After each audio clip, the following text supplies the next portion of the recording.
Gwamnan jihar Kano Abba Kabir Yusuf, wanda aka fi sani da Abba Gida Gida, ya yi mi'ara koma baya kuma ya yi magana biyu a lokacin da ya gudanar da jawabinsa lokacin da aka rantsar da shi na cewa ba zai shigo da iyalansa cikin harkokin gwamnati ba. Sannan kuma ya bi sahun gwamna Abdullahi Umar Ganduje, tsohon gwamnan jihar Kano, wanda ya karɓi mulki a gurinsa na shigo da iyalansa cikin harkokin gwamnati. Mai kallo da sauraron mu, idan har kana tare da mu a cikin wannan rahoto da za mu kawo maka, za ka ji mu da cewa Abba Kabir Yusuf ya ba architecture Ahmad A. Yusuf shugabancin hukumar kula da tarihi da al'adu na jihar Kano. Sannan kuma da ake rantsar da shi a matsayin gwamna, ya ce iyalansa ba za su shiga cikin harkokin gwamnati ba. Sannan kuma ana zargin Dr. Abdullahi Umar Ganduje, tsohon gwamnan jihar Kano, da yin mulki da 'yan gidansa a lokacin da yake rike da karagar mulkin jihar Kano. Yanzu kanin labarin ka riga ka saurara, amma daga bisani za ka ji mu da cikakken rahoton. Amma kafin nan, idan har wannan shine zuwan ka na farko wannan tasha ta mai albarka, don Allah kada ka manta ka taimaka kai mana subscribe tare da danna alamar kararrawa, domin haka ne zai baka damar samun labarai da rahotanninmu da ma bidiyoyinmu da zarar mun daura su. Assalamu alaikum, sai a biyo mu sannu a hankali a kuma gyara zama tsabdan jin cikakken rahoton da muke dauke da shi.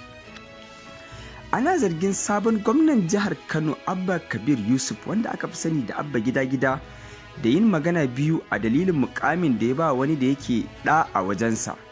A ranar Talata dai, labari ya fito daga Daily Trust cewa Ahmad A. Yusuf, wanda ya samu mukami a gwamnatin Kano, dan uwa ne a gurin mai girma gwamna Abba Gida Gida. A ƙarshen makon jiya ne dai gwamna Abba Kabir Yusuf ya naɗa Ahmad Yusuf a matsayin babban sakataren hukumar tarihi da al'adun jihar Kano.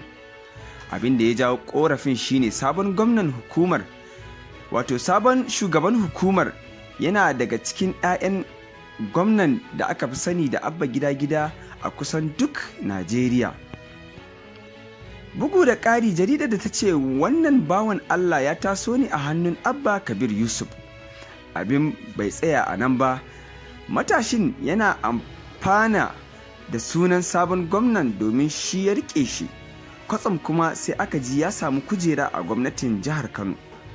Abin da ya haddasa surutun shine Abba Gida Gida ya yi alkawari cewa a matsayin gwamna, iyalansa ba za su rike ko kuma ba za su shiga cikin harkokin gwamnati ba, sannan kuma ba za su rike wani mukami ko da mai wankin takalmi ba a cikin gwamnatin jihar Kano. Kwatsam sai aka ji wani daga cikin dangi kuma na kusa da gwamnan ya samu mukami. Legit.ng Hausa ta fahimci mutane da dama sun yaba da naɗin da gwamnan Kano ya yi a hukumar tarihi da al'adun, musamman ganin ya ɗauko matashi wanda ya san makamar aiki. Wasu sun bayyana cewa Ahmad Yusuf mutum ne wanda ya san tarihin jihar Kano kuma yake goyon bayan NNPP, duk da a fannin zane ya yi digirinsa. Sakataren yada labaran gwamnan jihar Kano Sanusi Dawakin Tofa ya ce mahaifin sakataren shine Abba Yusuf, wanda a yau shine magatakardar masarautar jihar Kano.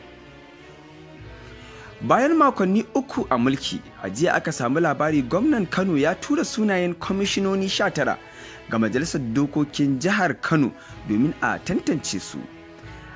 Ana sa ran cewa za a naɗa architect Ahmad A. Yusuf ne tare da Ado Kan Karofi, wanda ya zama mataimakin shugaban hukumar Karma mai gyaran tituna a jihar Kano. Ƙarshen rahoton namu kenan. Amma mai kallo da sauraron mu, za ka iya ajiye ra'ayinka a comment section tare da dangula mana alamar ɗan yatsa domin ƙarfafa mana ƙwarin gwiwa wajen zaƙulo muku sai har labarai ba na shifcin gizo.